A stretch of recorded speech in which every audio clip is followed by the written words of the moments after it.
All right. Bismillah, walhamdulillah, wassalatu wassalam ala rasulillah. Let's see, let me just send out a quick little note here to our folks who want to be able to attend.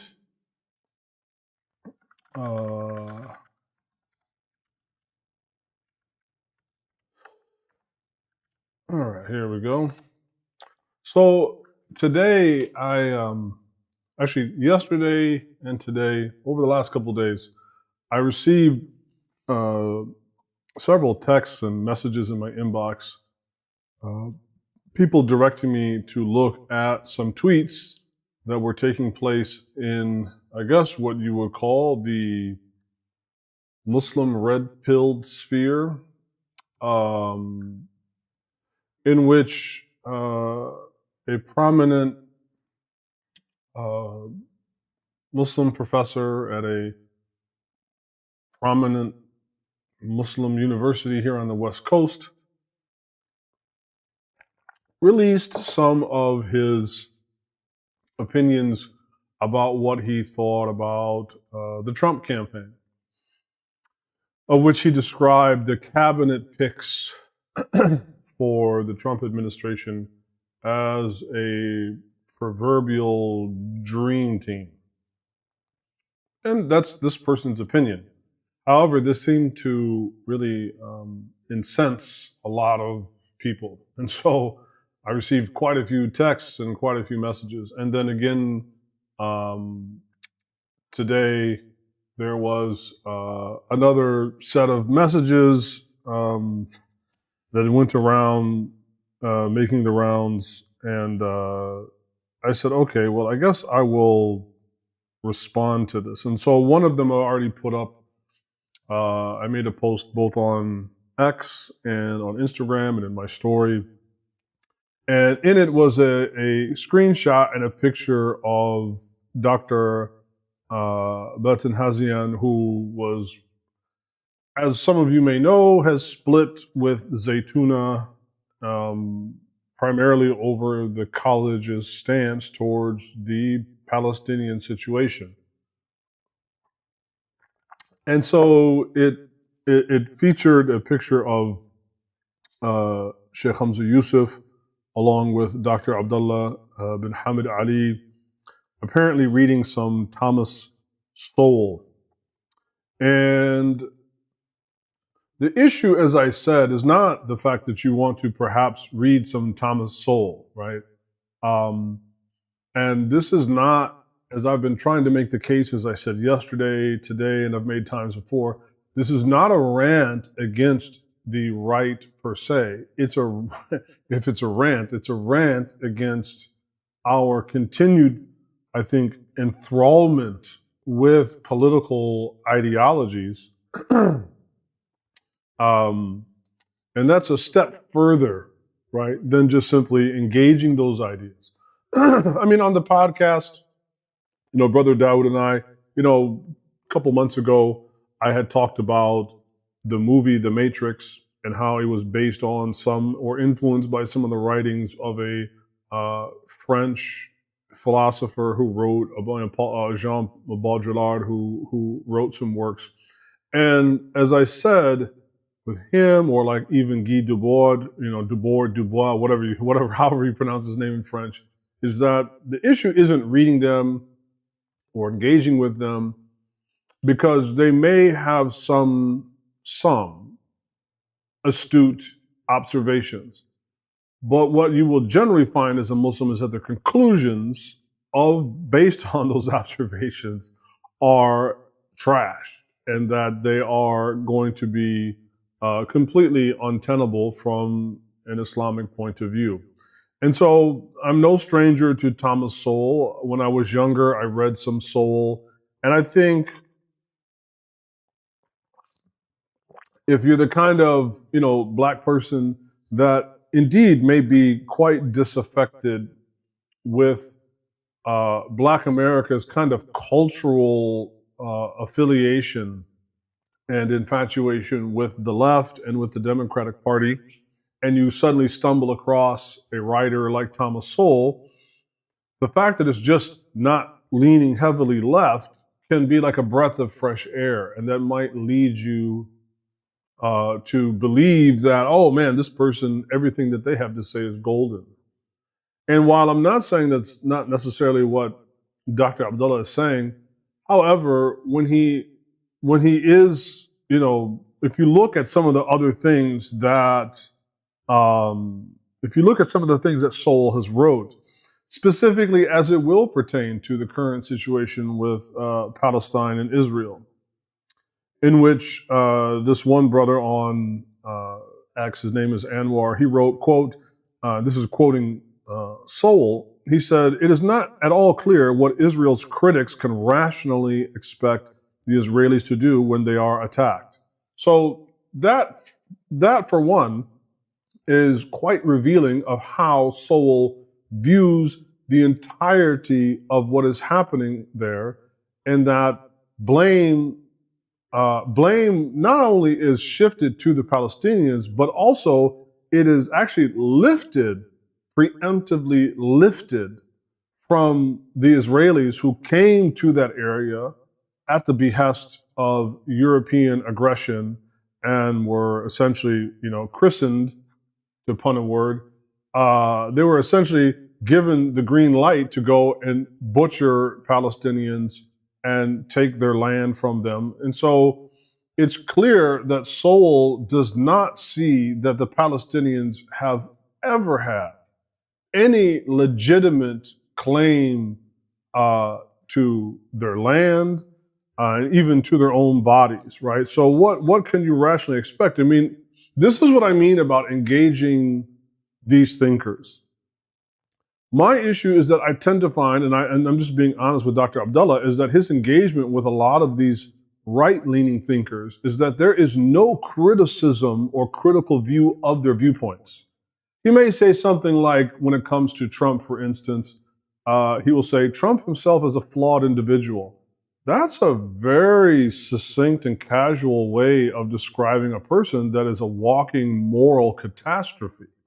I think that, there seems to be a willingness on some of the red-pilled Muslims to excuse to great lengths the faults of those individuals or ideologues on the right, but leave no quarter, right, for those, their counterparts on the left. They are just morally irredeemable, beyond the pale of question, and not even worthy of engaging in conversation. And so that's my, and of course, when you're taking that kind of attitude and position as a person that is, from a vocational point of view is, mutafaqi, you're supposed to be a person of fiqh, you're supposed to be a person of imama, of qiyada, of leadership and whatnot, and you are casually dismissing or glossing over some really glaring faults and problems with the people on the right, but then just as clumsily condemning the people on the left that they're not worthy of consideration whatsoever. To me, that then leaves your audience with the false impression that, well, basically, I can drink from the cup of right ideologues, to my satisfaction with no concern whatsoever. And I think that is my concern. So when he wrote, he said, these are my current thoughts on Trump's transition team. The rate with which Trump is moving to form his cabinet is astonishing. Okay. He talks about how Trump is spending his own money to accomplish that. And then he says, I don't think I've ever seen such a cadre of people as highly competent for office in my lifetime, or at least as long as I've been paying attention to politics. And then he lists J.D. Vance, RFK Jr., Elon Musk, Vivek, I don't know his last name, but you know who I'm talking about, Tulsi Gabbard, and others, quote, are nothing short of a dream team, end quote. That to me is an inexcusably clumsy statement to label people that have outwardly expressed aggression, hostility towards Muslims, and have also casually espoused American imperialism, white nationalism, and many of the other things. And I'm not a person to, go around casually labeling racist this or that, but undoubtedly these people definitely fall, into those categories. And so to label them a dream team, to me, is again, for somebody that is supposed to be at that caliber of scholarship, is, in my opinion, a clumsy statement. If you wanted to say, let's say, for instance, this is who Trump is assembling for his cabinet. And, despite these people not having the best record and saying things that are very concerning from multiple points of view, including from a Muslim point of view, we have to wait and see, because, there is something you could take from the Quran where Allah Ta'ala says in many different instances, whether it's in the case of the people of the garden that we've talked about from Surah Al-Qalam, whether it's in the verses that Allah discusses about divorce and Surah At-Talaq, Asa Rabbuna, Asa Rabbi, right? Perhaps Asa Rabbuka, Asa Rabbukum, right? Allah speaks several times in the Quran that, and perhaps your Lord or our Lord will essentially, right, make a good situation out of something that appears to not be great. That would be an entirely different take that I think is important to maintain a decorum and attitude of skepticism based upon what these people have clearly articulated, what they think of Muslims, people who are not white, and pretty much anybody that ain't American, except for, of course, Jews. So I find that to take such a attitude towards that is just simply, I would encourage Dr. Abdullah to perhaps reconsider the enthusiasm by which he made those statements, especially considering how they may influence Muslim public opinion to think that, and this is what I meant by the other day.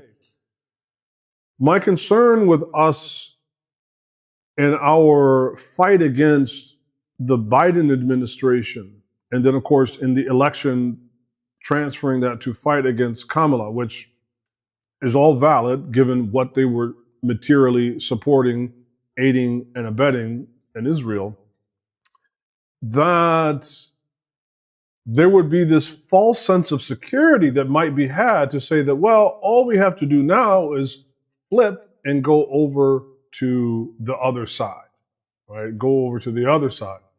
To me, let's see if I can get a little more light in here. To me, that is, that's a danger, because nobody can deny, right? If you're looking at the cabinet picks, right? And let's not cherry pick the people in the cabinet like J.D. Vance or Elon, right? Look at who he's got for like Secretary of Defense, right? Look at these people. You have people that are espousing, crusader white nationalist Christian aggression against, particularly against Muslims, that very much want to carry on the charge of the military-industrial complex, which, even putting aside the Palestinian consideration, this doesn't bode well for America to continue to be mired in very, very, very expensive and costly wars. And so to take this casual attitude, I think, is unacceptable. And so the brother Anwar on Twitter, X, whatever it is now, he wrote, Dr. Hatem, the symbolic spear in the back of the Palestinians is not just a bug, it's a feature now. Imagine promoting the book of a rabid Zio like Thomas Sowell in your book club just to dunk on the woke. And I think that's a legitimate observation. I feel like, without a doubt, and I hate that term, the woke. Let's just take people on the left, right? What I would kind of call the neo-hedonists, right? Let's just take the people on the left. Sure, it's very simple and legitimate, low-hanging fruit that many of the positions that they espouse are immoral, go against Islam, and many of them even just go against common sense. And so I make no bones about criticizing and attacking and standing against those. Transgenderism, gay, whatever, drag queen story hour for children, taking away parents' rights over their children to where children can then have, life-altering, harming genital mutilation, all the whole 9 yards. That's easy, and I make no qualms about that. But I feel like, again, what Anwar is saying here is legitimate, that you have the exact same thing with the people on the right. And that they bode no good, they only bode ill will to the Muslims. They bode no goodwill towards the Muslims. And I kind of repeating myself, but that's what I was saying about the imam in Detroit, in the Detroit area, the Yemeni brother who was like, we're going to meet with Trump, and we gave him our list of demands. Trump and these people don't care about your list of demands because you have no leverage over them whatsoever. And so I feel like there was like an overplaying of that, and that I don't know if it was done for optics or if it was legitimate. I'll assume it was legitimate, but I still think it was highly mistaken, because again, it can give the false impression that something was actually being done in that moment. And I don't think anything was being done at that moment. And I think right after that, within a matter of days, he has assembled a cabinet that clearly shows not only does he seem to have no intention outwardly of halting anything, but will more than likely ramp up. Now, some critics have said, well, hold on. There's a difference between these people and their personal ideologies and then the role that they will be fulfilling in his cabinet, because they're going to be the eyes and the ears of Trump and not necessarily they don't have their own ability to act. And that's a true observation. However, it is also still quite concerning that, and I think we have to be honest here, Trump has also espoused similar ideologies on his own. So it's not like he's this, kind of goofy, somewhat crass New York billionaire, but generally is like in the middle, and he's hired all these questionable people, but he doesn't really have anything in common with them. No, he said things that actually completely aligns with the vast majority, if not all of these people. So I think when people see these kinds of statements coming from Muslim leadership, it should be just as troubling as when you see Muslim leadership that wants to support the LGBTQ trans agenda, right? I don't see any difference, right? I don't see that there's any way to defend oneself from concern or criticism when that is the stance that you're going to take. And so again, to go back to Sowell, right? It is not clear at all what Israel's critics can rationally expect the Israelis to do when they are attacked. Suffer in silence? But why are they being attacked? Why are the Palestinians fighting back? Number one, why is it labeled an attack? Why is it not labeled that they are defending themselves? And when you're supporting, people like Sowell and that whole area of thought on the right, that's what they think. They think that the Palestinians are bereft of inalienable rights that they deem themselves to possess, right? I mean, that's where the whole Second Amendment, all this worship of the Constitution comes from, because these are supposedly inalienable rights that we all have, of which we celebrate and laud the American spirit of fighting against tyranny, but don't let some other people around the world, especially not no brown people, and definitely not no Muslims talking about throwing off tyranny, then that will be rebranded and relabeled as attacking or terrorism. Right? So as he says, well, what are the Israelis supposed to do? Suffer in silence or surrender? Flee the Middle East, or most unrealistic of all, fight a, quote, nice war, unquote, with no civilian casualties. Again, Sowell's whole approach is built upon unspoken assumptions that the Palestinians have absolutely no right whatsoever to seek their own, their own destiny, their own dignity, their own right of self-determination, their own right not to have their stuff and their lives taken from them.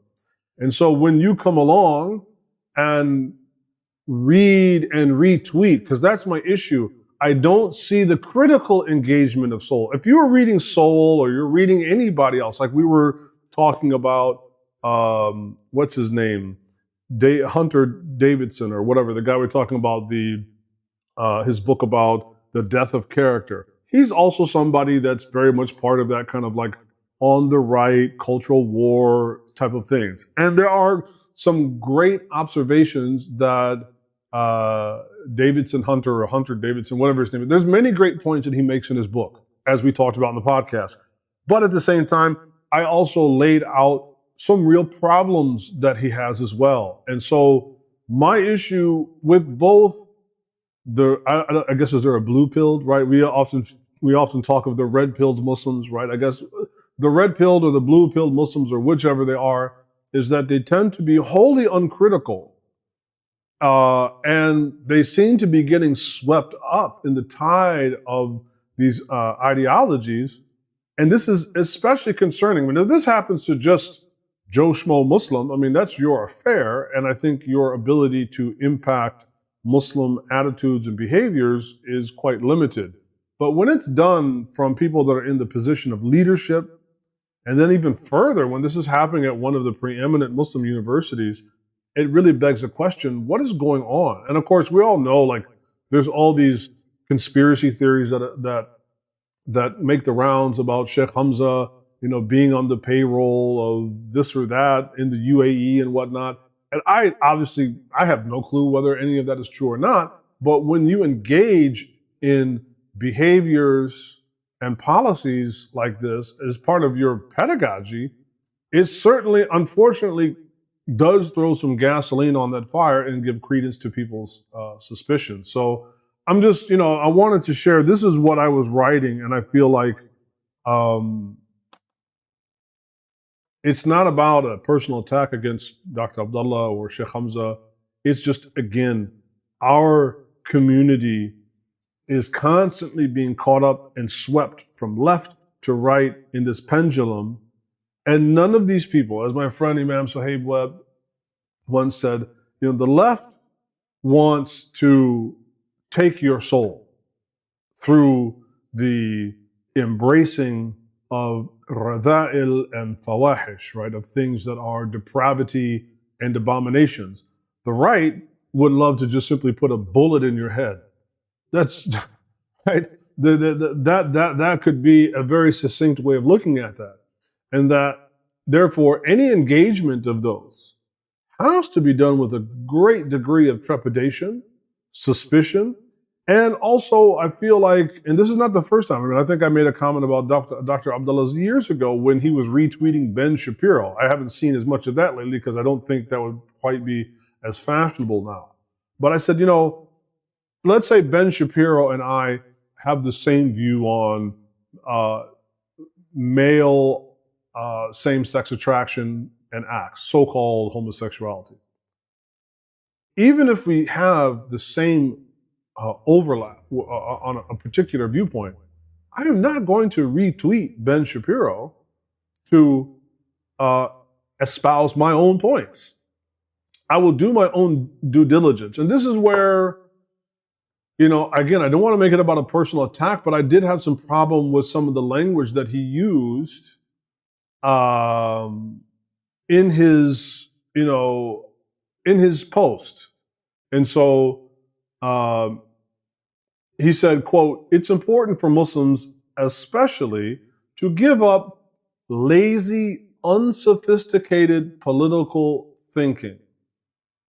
So basically, if I don't agree with your take that this is the freaking dream team of Zionist psychopathic murderers, then I'm lazy in my thinking. I would actually charge that retweeting people like Ben Shapiro, that's lazy thinking. Even if you happen to have an overlap on the same qaida, on the same point, do your own research and due diligence to express it yourself. Why would you need to retweet Ben Shapiro to do that? And so this is also emblematic of the same kind of thing that cost the Democrats their election, which is a very elitist thinking, to essentially slander all Muslims as anybody that might disagree or have their, say, look, I don't really think this is a dream team, and I have major concerns about all of these Zionist psychopaths now being brought into where their hands are much closer to the levers of government. To label such people as unsophisticated or lazy, to me, that's lazy elitist kind of thinking. He continues by saying, "It makes no sense to claim that Trump is 100% controlled by Zionists in light of Miriam Adelson's $100 million donation to his campaign, where there are many others who have also donated." While there are many others that have donated, they ain't donated that much, which again, Trump's campaign was just shy of raising $400 million. You cannot tell me that a person that donated essentially a quarter of your campaign is not going to be able to exert, maybe not 100%. And see, that's what I mean by your own kind of clumsy thinking. It doesn't have to be 100%, but I think that it also couldn't be argued that it won't be 1%. Trump has showed on some rare occasions to just kind of like do his own thing because Trump is about brand Trump. That would be a better way to articulate it. But instead to take people's criticisms and repackage it and put words in their mouth that he is 100% controlled does away with wrestling with the legitimate criticism that people have with what Trump is saying. I mean, that is a major concern, right? So it makes no sense to claim that Trump is 100% controlled by Zionists in light of Miriam Adelson's $100 million donation to his campaign, where there are many others who have also donated. How about Timothy Mellon's $150 million donation? At the same time, it's clear that Trump is going to be beholden to the Zionist agenda because, and the proof is, whether you're talking about Trump or if Kamala had won, they're all beholden to the Zionist agenda, right? So there's also no way to really wiggle out of that. It seems like you're going to great concerns and efforts to try to help Trump wiggle out of the straitjacket that is just a fact of American politics, that they're all beholden to the Zionist lobby. And that's why they all have to prove how, they're anti-Semitic and they're pro-Zionist, and we all have to unwaveringly support Israel. But you also can't tell me that somebody donates that kind of money to your campaign, that not just that it's Miriam, but she's doing it, Adelson is doing it at the behest of, obviously, the Zionist lobby. You can't tell me that there isn't some major expectations of somebody playing ball. SpaceX's $118 million donation. Yeah, and I would think that look at Elon Musk. When Elon Musk went over there, he didn't visit the Palestinians. He walked around with Netanyahu and, gave him a slap on the back. So now if you actually add together Elon Musk's very clear pro-Zionist agenda and position, along with Adelson's pro-Zionist agenda, and now you've got well over $200 million. That's over half of what he raised. So you're actually not doing a lot you're not doing yourself any favors. You're actually kind of making our point for us. How about the scores of other corporate donors? Yes, and The point is, the vast majority of corporate donors are going to be what? Pro-Zionism. That's how the game works. And therefore, by accretion of all these donations, it actually only further makes the point that he will be expected to play ball and they will be able to exert power over him. Is it 100%? No. I think if for any reason, the guy's a lame duck president. He's here 4 years and he's done. So I think on him in particular, just by that fact alone, I don't think anybody could exert 100% control over him. But it ain't going to be 1% neither, right? Do they all have 100% control over Trump? No. And I don't think anybody was saying that, or at least the vast majority of people are not saying that. So when you say it's important for Muslims, especially to give up lazy, unsophisticated political thinking, I think actually you should take your own words yourself and give up lazy, unsophisticated political thinking. I think people in the position of imams or scholars should also give up lazy, unsophisticated political thinking and maybe sit this one out, or maybe do a bit more reading, or at least consider that maybe some of your positions are a little bit. They're a little bit too black and white. They're too wild. They're not anywhere approaching any sort of middle path. So that's why I wrote what I wrote. And I was responding. Again, people were sending me a lot of these little messages today. And I understand why people were upset. I mean, I think to see people that are in a position of leadership, that have the title imam or sheikh or ustad or whatnot, and see them making such kinds of comments at a moment in which our brothers and sisters are being slaughtered wholesale, and then for you to accuse and label their concerns as unsophisticated, lazy political thinking, I think you should. You probably won't, and I'm sure, at least of all for me, if you happen to see this, I'm sure you won't consider that. And the others like you. I think, again, we should be very, very. I think we should come back to the middle. None of these people have any vested interest in the security and the well-being of Muslims.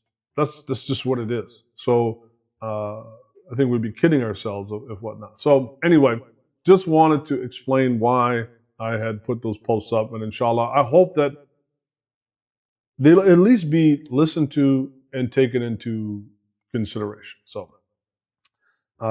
it's almost 4 o'clock. I got to hurry up and pray Asr, inshallah. And we'll see you in the next video. Jazakumullahu khairan. Assalamu alaikum.